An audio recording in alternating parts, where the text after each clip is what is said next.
People like to talk about choosing yourself like it's some brave, romantic thing. It's not. It's cold. It's quiet. It's sitting in the dark, holding the weight of every red flag you ignored, and realizing the villain of her story might be you.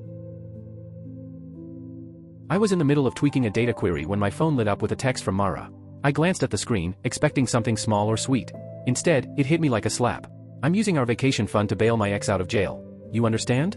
Not a question. A statement. A declaration. I stared at it for a beat. Then another. And then a third time, letting those words burn themselves into my brain. My fingers hovered over the keyboard as this quiet, cold click went off in my head, like a switch had just been flipped. I typed back 2 words. Family first. She replied almost immediately, her messages rolling in like a flood. Thank you. Thank you. You're the best. I knew you'd get it. He's like a brother to me. You're a lifesaver. I didn't respond. I didn't need to. My course of action was already set. Let me back up for a second. I'm 32, a data analyst. My life runs on logic, numbers, and clean lines. Spreadsheets don't lie to you. They don't promise one thing and do another. Mara, my girlfriend of 3 years, was the complete opposite. 29, spontaneous, fiery. She'd burst into a room like a summer storm. I used to love that about her. I thought she balanced me out. We'd been living together in my condo for about 2 years, slowly saving towards something big. We called it the vacation fund. A joint account. The plan was simple, hit $15,000, then pick somewhere in the world and go. Every month, I auto-deposited $400 like clockwork. She chipped in when she could. After a year and a half, that fund held $14,200. I'd contributed $7,200. She put in about $7,000. We were almost there. But hanging over our entire relationship like an uninvited ghost was Reese. 30. Her ex, the one that got away. Except, he never actually went away. Every few months, Reese would find some new disaster to land himself in, car trouble, eviction, some legal mess. And Mara would always leap to his defense like it was her sacred duty. He's just misunderstood, Leo. He has a good heart. He's family. You don't turn your back on family. And every time, I'd grit my teeth, bite my tongue, and let it slide. Because I loved her. Because I wasn't a fighter. I'm a planner. But that text? That crossed a line I didn't even know I had drawn. I opened a browser tab, logged into our joint savings, and saw the number, $14,200. With a few calm, steady clicks, I transferred exactly $7,200, my half, into my personal checking account. I didn't take a penny more than what I'd put in. I left her $7,000. Then, another tab. Flights to Japan. One way. Premium economy. I'd always wanted to go, but Mara had called it too far and said the food was weird. I'd let that dream sit quietly in the corner of my mind for years. Not anymore. I booked the ticket for Friday. I still had more than 4 weeks of PTO banked. I sent a short email to my boss, saying a family emergency had come up and I'd be taking time off. He replied within minutes, kind and understanding. I put my phone face down on the desk, silent. No music. No chaos. Just the soft hum of the office around me and the quiet certainty of a decision made. By 3:30 p.m., my phone started vibrating like a wasp trapped under glass. Over and over. I didn't pick up. I didn't even look. Then at 4 o'clock, a voicemail notification popped up. I plugged in my headphones. Pressed play. What came out wasn't the Mara I knew. It was panic. Hi, shaky, almost feral. Leo, what did you do? I'm at the bail bondsman. I told them I had the money. The bail's $100,000. Fees $10,000. I told them I'd pay with the vacation fund. I went to the ATM and, Leo, there's only $7,000 in the account. Where's the rest of it? What did you do? I'm $3,000 short. They won't take it. Reese's mom is crying. What is wrong with you? You said you understood. You said family first. Call me back. Call me back now. You did this on purpose. Click. I sat there listening to the silence in my headphones. Then I replayed the voicemail. Slowly. She said, family first. I am. I finally chose my family, me. My cursor blinked on the screen, patient and steady. I returned to my query. My flight to Tokyo leaves in 3 days. And this time, I won't be looking back. Hey Reddit. Wow. I didn't expect this story to blow up like it did. I can't reply to everyone, but trust me, I've read through your messages. So many of you saw this coming, the entitlement, the red flags, and I wish I had caught on sooner. I'm writing this update from a tiny hotel room in Japan. Neon lights outside, the low hum of the city bleeding through the window. It's surreal. Just 3 days ago, I was sitting on my sofa, listening to Mara's furious voicemails. Now, I'm halfway across the world. Those 72 hours before the flight? Pure chaos. After that first voicemail, the calls didn't stop. My phone lit up like a siren, ring after ring, message after message. She must have called 25 times in a row. When I didn't answer, she switched tactics, texting. A wall of angry green bubbles filled my screen. You stole from me. This is theft, Leo. I'm calling the cops. Reese's mom had to pawn her wedding ring because of you. Her ring. Are you happy? I'm coming over. We are talking about this. You better be there. Mara doesn't hear, no, she hears, try harder. And I knew her well enough to know, she was going to show up. I didn't want a screaming match in the hallway of my condo. So I made some quick calls. First one? A locksmith. Hi, I need an emergency rekey. My ex-partner has a key and I'm concerned about my property. No problem, sir. We'll have someone there in 45 minutes. $220 for the rush job. Perfect. By 6 p.m., the locks were changed. By 6:15 p.m., like clockwork, I heard it. Scrape. Scrape scrape. Thud thud thud. Leo. I know you're in there. Open this damn door. You're a thief. You're a coward. I sat on the couch, folding shirts into my suitcase, heart pounding but hand steady. I didn't answer. She kept banging for 10 solid minutes before the pounding stopped. Then silence. And then, a new sound, ring ring. Her sister. Ignored. Her mom. Ignored. 30 minutes later, another knock. This one wasn't Mara's. It was firm. Rhythmic. Official. I peered through the peephole. 2 police officers. Crap. She actually did it. I opened the door slowly. Evening, officers. Can I help you? Mara was behind them, arms crossed tight, face splotchy red from crying or screaming. He locked me out and stole $7,200 from me, she barked. One of the cops let out the kind of sigh that says he's done this dance before.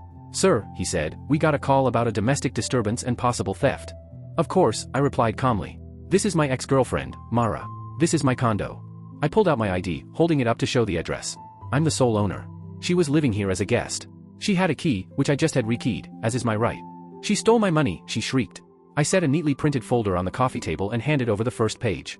Mara is referring to a joint savings account. This is the latest bank statement. He glanced at it. Here's the transfer history, I continued, handing over the second page. You'll see monthly deposits, $400 from me totaling $7,200, $7,000 from her. And here, I passed him the third page, is today's transfer for $7,200. My exact contribution.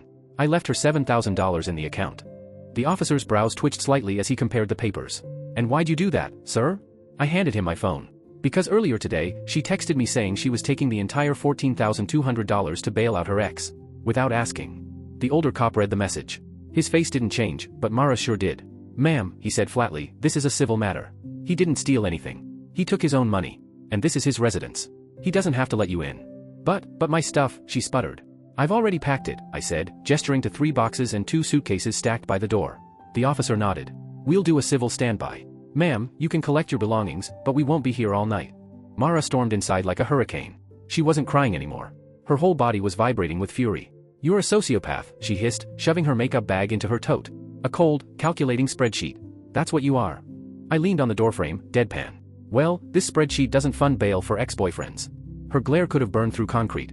Then she spotted it, the landscape painting on the wall. Her grandmother's work. 2 years ago, her grandmama had given it to me for my birthday, after I spent a weekend fixing her ancient computer. Mara always hated that Ma and I got along. I'm taking this, she snapped, reaching for the frame. I raised a hand. No, you're not. It's my grandmother's. Correction, I said calmly, pulling out my phone. It was a gift. I opened my favorites album, photo of me and Ma, smiling, holding that painting with a birthday card attached. Zoomed in on the writing. To Leo, my favorite computer whiz. I'm so glad you love the painting. It's all yours. Happy 30th, love, Ma. The cop took one look and nodded. Ma'am, he said firmly. Leave the painting. Grab your things. The shade of purple her face turned. I've never seen anything like it. She dragged her boxes out, the cardboard scraping the floor. You'll regret this, Leo, she spat. You'll be old and alone with your stupid money and your stupid painting. I held the door open, expression neutral. And I'll still have my $7,200. Then I shut the door, locked it, and exhaled for the first time all day. The officers waited outside until her car pulled away. The silence after they left was heavy, but it wasn't bad. It was clean. 3 years. Gone in one night. But for once, I felt like I'd finally chosen myself. The next morning, my phone buzzed with a name I should have let go to voicemail. Karen. Mara's mom. Yeah. I picked up. Rookie mistake. Leo, darling, she cooed, her voice slick with that practiced, syrupy sweetness that always made me feel like I was being maneuvered into something. I think there's been a terrible misunderstanding, she continued. Mara's so distraught, bless her heart. You know she's got such a big heart. That money was just for an emergency. I didn't say a word. Reese is a good boy, she went on, like if she repeated it enough, it would become true. He just gets turned around sometimes. It was just a bar fight. Boys will be boys. Mara's $3,000 short on the bail bondsman, and her account is overdrawn. The Christian thing to do would be to send her the money you took. Be the bigger man, Leo. Don't be so petty. Oh, that word, Christian. Like it was some kind of moral crowbar she could wedge into my resolve. I exhaled slowly through my nose. Karen, I said evenly. Let's talk about the logical thing, not the Christian thing. The logical thing is me not lighting my savings on fire for a guy who, by the way, wasn't in a bar fight. I checked the public records. He got arrested for check fraud. He was stealing checks from his part-time job. There was a long stretch of silence on the other end. You could almost hear her recalculating her strategy. Well, I'm sure that's a misunderstanding too, she finally said, voice tight. The point is, Mara needs you. You can't just abandon her. I let out a small laugh, not out of amusement, but because it was the first time in a long time I felt absolutely done. Watch me, I said. And hung up. The next 48 hours were a blur of quiet, methodical preparation. The kind of work my brain was built for. I put a hold on my mail. Paid the condo fees 3 months in advance. Set up autopay on everything. I asked my buddy Ben, who has a spare key, to water my plants and grab any stray envelopes that slipped through. Every little loose end got tied into a neat, clean knot. Then, one last text came through. This time, from Talia, Mara's sister. A screenshot of a small claims filing form. You're being sued, you jerk, $7,200 you stole, $2,000 for the painting you're holding hostage, and $1,000 for emotional distress. You're not getting away with this. I stared at it for a second, then typed back. See you in court. Block, block, block. The day of my flight, I stood in the airport terminal, phone on airplane mode, watching the sun rise through the glass. The moment that plane lifted off the ground? I swear, it was like shedding a weight I'd been carrying for 3 years. No more frantic texts. No more walking on eggshells around someone else's drama. No more Reese's family speeches. Just me, a one-way ticket, and 4 weeks of PTO. Let them send court papers to an empty condo. I'll deal with that later. Right now? I've got a city to explore. And somewhere out there, the best bowl of ramen in Japan is waiting for me. Hey Reddit, this is probably going to be my last update. It's been about 3.5 months since everything went down. I got back from Japan 2 weeks ago, and honestly, those 9 weeks abroad changed me. I worked part-time, wandered through crowded markets, ate way too many bowls of ramen, and, most importantly, remembered how to just be by myself. I learned I actually like my own company. Coming home, I found a neat little stack of mail waiting for me. Thanks, Ben. And right on top, like a bad joke? The court summons I'd been expecting. Mara, Karen, Talia, all listed as plaintiffs. Suing me for $10,200, $7,200 they claimed I stole, $2,000 for the painting, and another $1,200 for moving costs and distress. The hearing was last Thursday. I showed up early, in my best suit. I'm a data analyst, preparation is my comfort zone. I had a neat binder full of labeled tabs, bank records, statements, photos, notarized affidavits. Mara showed up too, flanked by Karen and Talia like a discount legal entourage. No sign of Reese.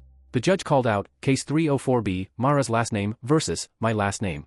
She looked like she'd been through 100 messy breakups before lunch. Ma'am, please state your claim. Mara stood up, hands shaking with papers that clearly weren't in any particular order. Your Honor, she began, her voice catching on every other word. My ex-fiancé. I actually choked on my own breath. Fiancé? Maliciously and without warning, she continued, stole $7,200 from our joint savings account, leaving me stranded and unable to pay an emergency bill. He did this out of spite. And he also stole a priceless family heirloom, a painting from my grandmother that's worth at least $2,000. And I had to pay for movers and a new apartment. It's caused me severe emotional distress. Karen and Talia nodded along dramatically like they were in a courtroom TV show. The judge looked at me. Mr., my last name, your response? I stood up, opened my binder, and took a calm breath. First, Your Honor, we were never engaged. I handed over the condo deed, in my name only, dated well before Mara ever moved in. Here's the lease for her new apartment, I added, which she signed with her ex-boyfriend Reese 2 days before she texted me about needing the vacation fund. It seems the so-called emergency wasn't bail, it was moving money. Mara went pale. Karen hissed. The judge raised a hand. Order. Continue, Mr., my last name. Second, I said, flipping to the next tab, regarding the $7,200. I passed the folder to the bailiff. This is the certified statement from the joint savings account showing every deposit over 18 months. My contribution totaled $7,200. Mara's contribution was $7,000. I withdrew my exact share, leaving hers untouched. Here is the text she sent stating her intent to use the entire $14,200 to bail out her ex-boyfriend. I did not authorize this. The judge scanned the text. Her eyebrows went up slightly. Third, I said, sliding the next tab forward. Regarding the painting. I handed over a notarized affidavit from her grandmother, Ma, 84, sharp as a tack. She stated in writing that this painting was a personal gift to me for my 30th birthday. Here's the original birthday card and a photo of me and Ma at the party with the painting. I waited. The judge flipped through everything slowly. And finally, I added, here's a copy of the public docket for Mr. Reese, last name, the man Mara wanted to bail out. He wasn't arrested for a bar fight like I was told. He was arrested for check fraud. He pled guilty last month. 18-month sentence. I sat down. The courtroom was dead silent. The judge exhaled, not the frustrated sigh from the start, but the kind that says, this case is a waste of my time. Ma'am, she said, turning to Mara, let me get this straight. You tried to take your boyfriend's savings to bail out your other boyfriend, who was heading to prison for fraud. When he withdrew his own money, you sued him. And you tried to claim a painting your own grandmother gifted him? Mara's voice cracked. He tricked me. He said, family first. And it seems, the judge said flatly, Mr. Reese is the family you chose. This is one of the most frivolous and frankly insulting cases I've seen this month. You're lucky he's not countersuing for harassment. Case dismissed with prejudice. Karen opened her mouth. But, Your Honor, the distress. The judge didn't even let her finish. Get out of my courtroom. I packed up my binder and headed for the door. In the hallway, Talia stormed up to me, face flushed. You think you're so smart with your folders? You ruined her life. I straightened my tie and looked her dead in the eye. No. She had a life. She had my savings. She had her grandma's painting. She was willing to trade it all for Reese. The trade just went through. Excuse me. And I walked away. I didn't look back. Postscript. According to Ben, who heard it through a mutual friend, things are bad. Mara and Reese's mom, the one who pawned her wedding ring, are now in some soap opera level feud over who Reese really loves, and, more importantly, who he owes money to. Mara lost her job. Not because of me, but because she went full hurricane at work for weeks, missed deadlines, and burned bridges. She's stuck in that apartment with her name on the lease. Reese isn't paying rent. Meanwhile, I came home, took Ma's painting, and hung it above my bed. Every morning, I see it, and it reminds me, I chose myself this time. My accounts are clean. My condo's quiet. My spreadsheets are organized. I'm planning a trip to Southeast Asia in the spring, round trip this time. I don't feel triumphant. Not gloating. Not even angry anymore. Just light, free, and about $7,200 richer than I would have been.